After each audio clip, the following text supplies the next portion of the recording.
One of the best moments of this weekend for me is getting to introduce our speaker who's coming up, and she is Reema Zaman. She wrote the book, I Am Yours, which is a shared memoir, and her voice and her energy is going to be what's going to launch us into a weekend full of writing and full of sharing our own stories. So can you give a hand for Reema Zaman?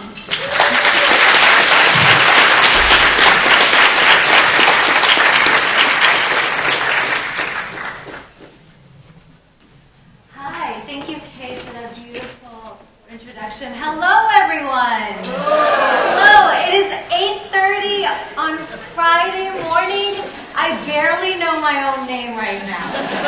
So I hope I do perform my call to action, which is to inspire you at 8:30 a.m. in the morning. My name is Reema Zaman, and I am the author of the memoir, I Am Yours. And I am Oregon Literary Arts Writer Color Fellow 2018. One of my proudest achievements is that in January 2019, I Am Yours was adopted into the curriculum of several high schools through an innovation grant from the Oregon Department of Education.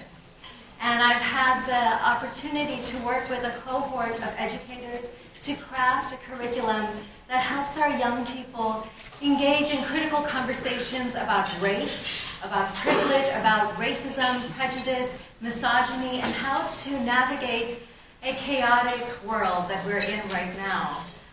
This curriculum has been used to help the students increase their levels of empathy for themselves and other communities, to help them use writing to transform their personal traumas into resilience and gratitude and forgiveness. And as much as I love all of my readers, I have a special tenderness for my younger readers because I'm cognizant of the privilege of being able to intercept their path during their formative years, to help them craft a mindset that equips them for success and growth. Because ultimately, we become the stories we choose to believe. This applies to the stories we choose to believe about ourselves. This applies to the stories we choose to believe about others, other communities, other races, religions, genders. This applies to the stories we author, we publish, we read, and we amplify.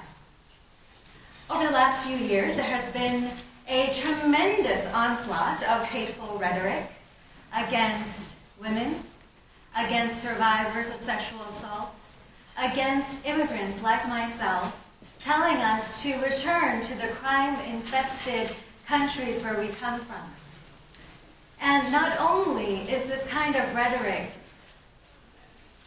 against the very inherent values of the United States, it is so corrosive on a deep, complex mindset level. However we lead, we will feed. As artists, we are so lucky that we have a microphone, both intimate and large. We get to set the tone of the narratives around us. We get to contribute or counteract the hateful narratives. We get to dismantle or create biases. We can say that, yes, I am a brown woman born in a third world country, born in Dhaka, Bangladesh, and that when I was born, I was the eldest child of an arranged marriage, and my father made less than $50 a month.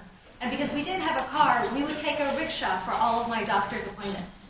Now that is a reality. However, the truer, more interesting story to focus on is that when I was born, my father was a brilliant man, a diplomat for the United Nations, and he had been given scholarships to the United States and England.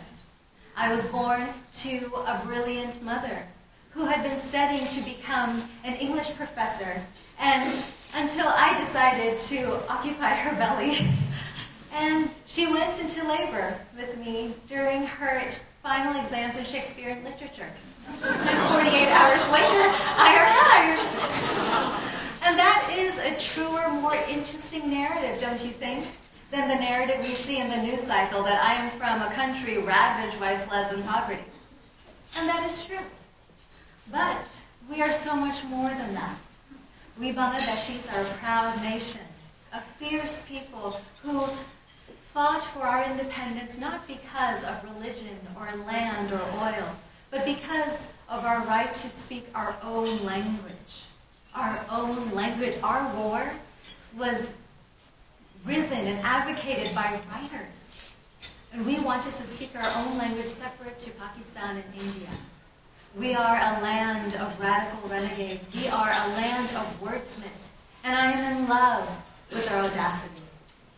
As it says on the back cover of I Am Yours, to speak is a revolution.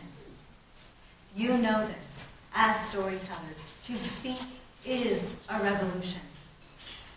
I immigrated to the States when I was 18, and in my mid-20s I found myself in an abusive marriage. In addition to his temper and his appetite for other women, he would taunt me by telling me that I was his wife for greensies and not for realsies. To remind me that my green card had been procured through marriage. To remind me that I was contracted to him, and that were I to speak out against him, I could be rejected and even deported. To remind me that power only responds to power, and in his eyes, the narrative he had of me was I was a powerless immigrant Bangladeshi woman to his, subservient to his superior male privilege, to his superior white male American privilege.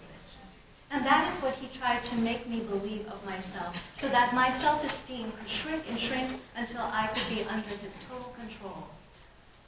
So I decided to believe in a different story. And that is actually when I began writing, for the first time in my life, with a greater urgency of a soul staving off death. I decided to deny from him the three things that all abusers crave, whether it's an abusive relative, spouse, or an abusive leader of a country. They crave our fear, our anger, and they crave the feeling of dominance. So anytime he tried to press down on me, I would just hold my ground and say no. And the more abusive he grew, the calmer I grew. The more angrier he spoke, the steadier I spoke. I kept on repeating, no, no, no. I'm disinterested in your narrative of me. I am the author of my life, and I was born for a story so much bigger than you. To speak is a revolution, and it was time to ignite mine. He grew so tired of my calm nose that he evicted me one day. And I had $60, a backpack, a laptop, and a newly discovered audacity. And I decided to write a book about it in service of a movement and a community larger than myself. So I stand here before you to ask you, what is the story you choose to believe about yourself? What is the story you were born to shepherd into the world in service of a larger purpose? What path led you to this room? What are the fears that you are hoping to release over these next few days? The fears that once they leave your path, you will be all the more free to bring forth the roar only you can bring forth. We have such a tremendous responsibility and capacity as writers. We determine how our audiences feel about themselves and the world around them. I hope you own this humble power. I hope you wield it with purpose, courage, grace, compassion, and empathy. Ultimately, anger and cynicism will not get us anywhere. It is useless, and we only contribute to the painful rhetoric. What we need right now is empathy and courage and wisdom, and that is what will come from you. Own this power.